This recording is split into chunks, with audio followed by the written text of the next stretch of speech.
আজকের ক্লাসে আমরা একটি স্পোকেন রুল শিখব, যে রুলটি খুবই সহজ। আজকের স্পোকেন রুলটি হলো I am planning to structure subject plus অ্যামিটার plus planning to plus verb one, অর্থাৎ ভার্বের বেস ফর্ম প্লাস এক্সটেনশন।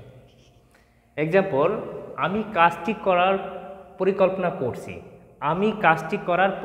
করছি। I am planning to do the work. আমি একটা গাড়ি কেনার পরিকল্পনা করছি। I am planning to buy a car. আমি একটা নতুন ব্যবসা চালু করার পরিকল্পনা করছি। I am planning to start a new business. তাহলে আমরা এখানে কয়েকটি বাক্য তৈরি করলাম। আমি এখানে দুইটা বাক্য দিয়ে দিয়েছি, যেটা অবশ্যই কমেন্টের মাধ্যমে এই দুটি বাক্যর ইংরেজি কী হবে। যেমন আমি একটা কম্পিউটার ক্রয় করার পরিকল্পনা করছি, আমি কানাডা যাওয়ার পরিকল্পনা করছি। ধন্যবাদ সবাইকে।